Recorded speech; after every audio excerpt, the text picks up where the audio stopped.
Welcome to Sincerely Me, a podcast about self-discovery and inner work so you can cultivate a deeper relationship to yourself and show up more fully in your work and life. My name is Tallia and I'm honored to be your host.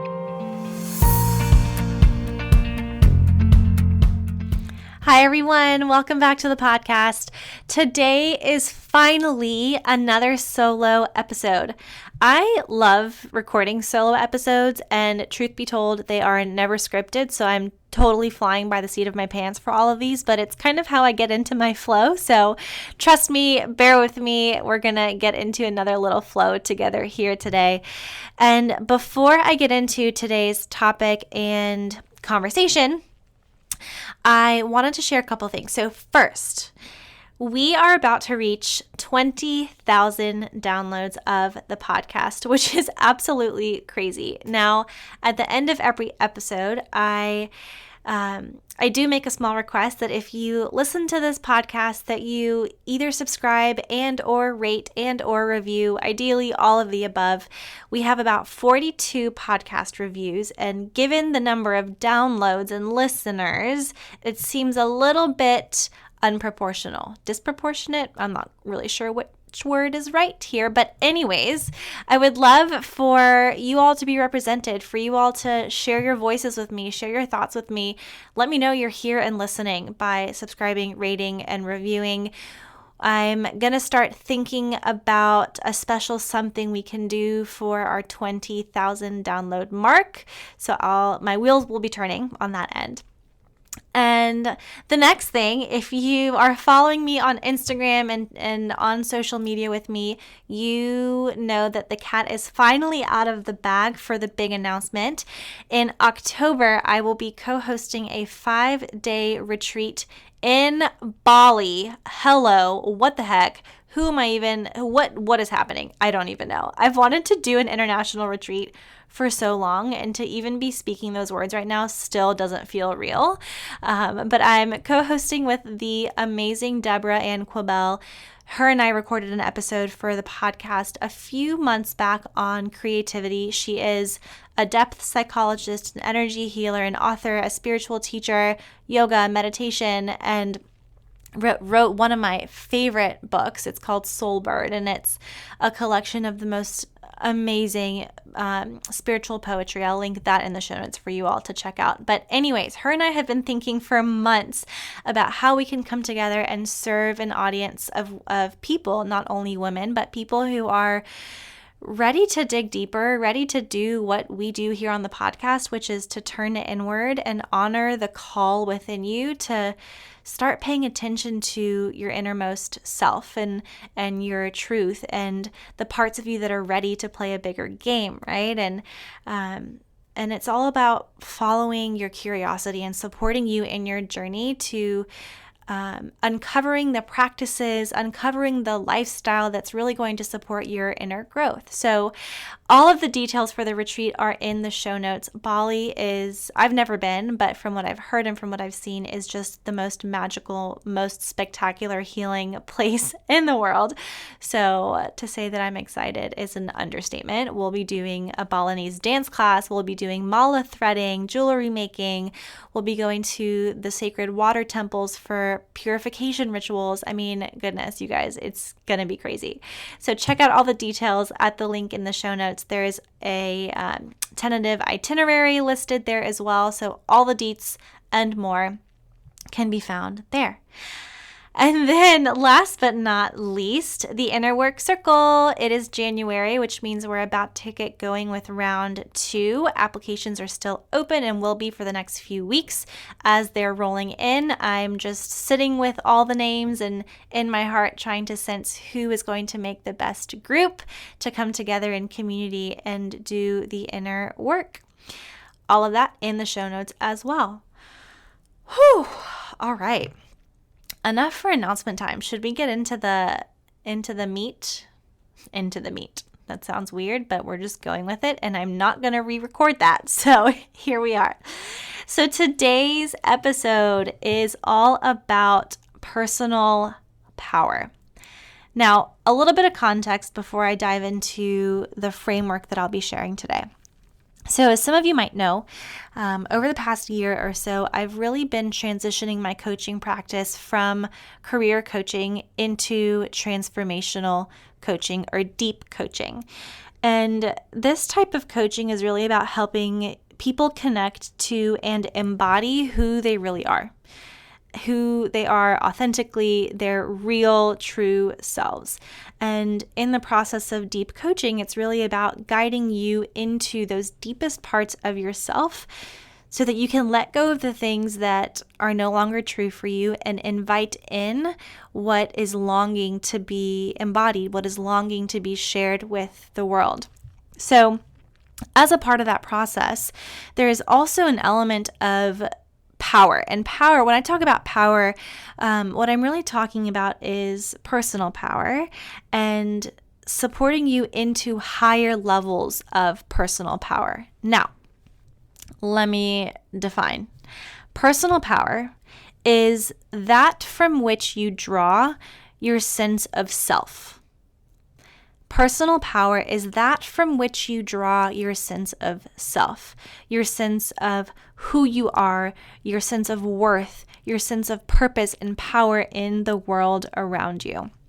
And the premise here is basically that the more we turn inward and allow our own inner wisdom and insight to influence our choices and influence our thoughts and our behaviors, the more real power we have in the world over our lives, which is obviously why reflection plays such a big part in this type of work. So again, I'll kind of recap. Transformational coaching is about helping you connect to and embody who you really are, those deepest, truest, most authentic parts of yourself, and supporting you into experiencing higher levels of personal power. Again, that from which you draw your sense of self.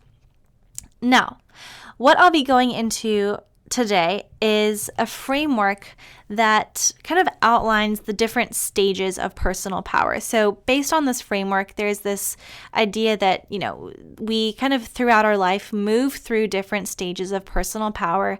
And as we have more life experience, as we get older, we move kind of through our development into higher stages. So I'll be sharing stages 1 through 6, which is one framework of personal power.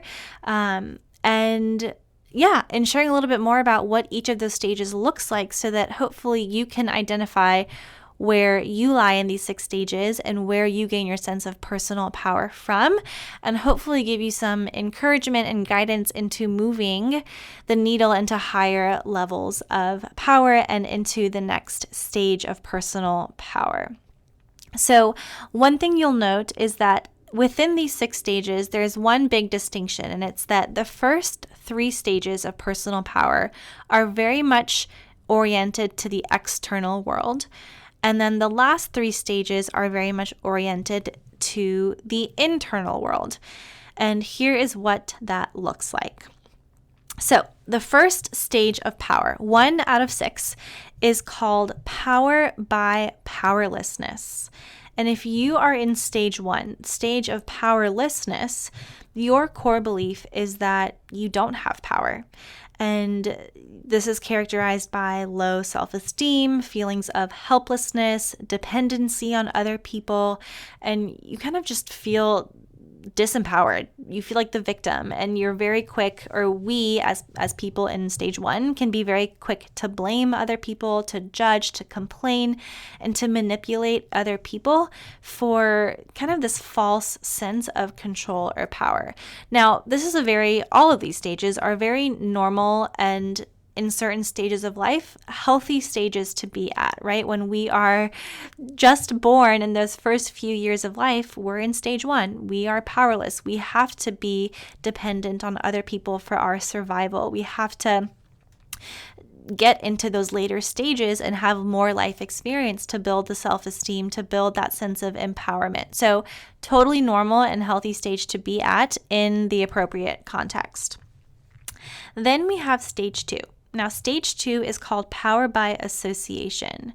And in this stage, we have this sense that we, in fact, can influence the course of our lives, and we start to see that we are responsible for our choices and that we can decide to move toward the things we want, towards these desired outcomes.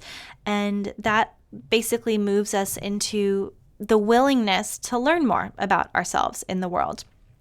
And it's very normal in this stage 2, power by association, to attain power or feel powerful through the people or the things that we associate with, right? So we join friend groups, we take part in organizations and clubs, we maybe get jobs with companies that make us feel prestigious, right?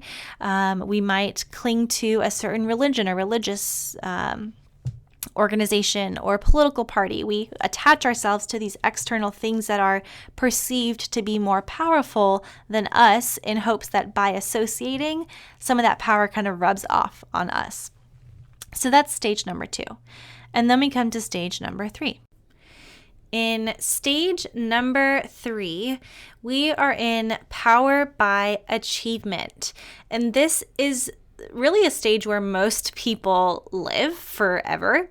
And it's where we gain a sense of power and our sense of self through what we have accomplished and the symbols, the external symbols of that achievement. So wealth, money, the car we drive, the home we have, the clothes we wear. It's this story of like, look, Mom, I made it. Now I'm somebody. Now I'm worth it. Now I'm worth loving. Look at all these things that show for it, right? And we're very much driven by competition, ambition, and the hard work narrative also kicks into high gear, that in order to be successful, in order for our worth and value to be recognized, we have to work really hard. And as you can imagine, this is where ego definitely thrives.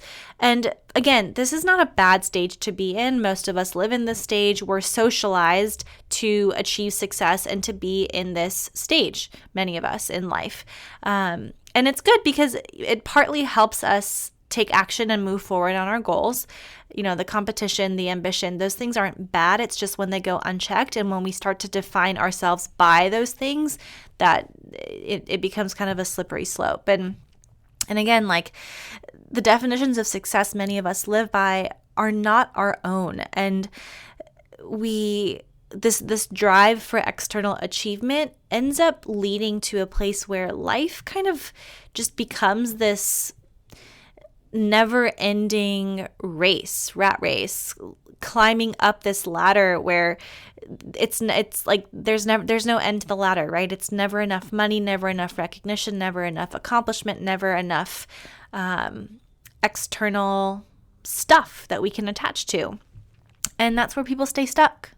That is where, if you are feeling stuck in life, you're most likely in stage 3 and don't really know where to turn anymore, because you kind of know that more money, more things, more power in the traditional sense in terms of like your role or title at work or whatever isn't actually going to make you happier. So what do you do? Where do you turn when we haven't really learned any other way to be a functioning human in society? And this is where we get into what is called the crisis of integrity. Now, remember when I said there are 6 stages of personal power? We just walked through the first 3. So halfway through, many people start to question, and the earth beneath them starts to shake a little bit, and they start to experience what we call the crisis of integrity. And this is where something shifts within you, and you start to shift your awareness, your attention from the external world to the internal world. And this can happen in a lot of ways. It can be triggered by something that happens outside of you, or maybe you just wake up one day and you look around and you're like, what in the freaking world am I doing with my life? So being in this stage is really where we start to question if what we've been taught to believe about ourselves, about the world, is actually true or not. We kind of remember that we get to decide what is true for us. But this also makes us feel really freaking confused and doubtful, right? It's like everything we knew to be true is suddenly being questioned. That's threatening. It's threatening to our ego. It's threatening to our sense of self. It's threatening to the perceived sense of power we've attached to for so long. And it's also important to remember, however, that when you start to feel these things and the earthquake has begun and the earth beneath you is shaking, that this is the first indication that transformation is beginning to unfold for you. This is exactly where we want to be. As difficult and threatening as it might feel, this is the first indication that you are moving out of stage 3 into stage 4. Stage 4, then, is power by reflection. And this is where we begin to ask the bigger questions in life, like, who am I? What the heck am I here for? What do I value? What's important to me? Truly important to me? What else is there to life? What is my purpose? And you begin to explore. You begin to explore yourself on a deeper level. You begin to face the things about you that you've maybe been hiding or that you've maybe been judging, and you begin to really start to transform the nature of who you've thought yourself to be for so long. And again, this is no easy task, and it takes years for most people to get into and through stage 4. But this is where, again, you begin to shift from external sources of power to internal sources of power and really connect to the goodies within you. Okay. Something to also note here is that in stage 4, this is where when you hear people talk about the call, like they're hearing the call within for something greater to happen, they're meant for more, and they're feeling nudged.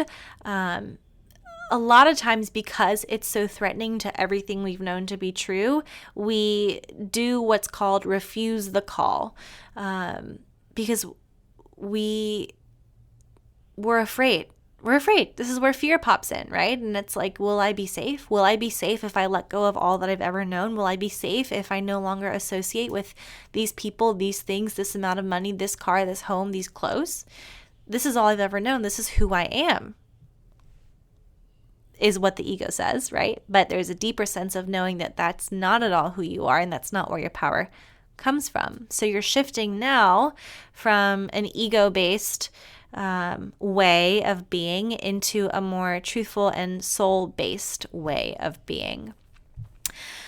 All right, we got 2 more stages. So stage 5 is power by purpose. And power by purpose is where you begin to let yourself kind of surrender and be guided by that inner intuitive voice. You're no longer living these 2 separate lives, one that's like facing the external world and one that's introspective and trying to figure it all out. You're 2 feet on the ground, standing tall in your purpose, with this sense that it's not about you anymore, right? Like there's this inner vision to serve and empower other people. You're more able to see the bigger picture and have that sense of perspective that allows you to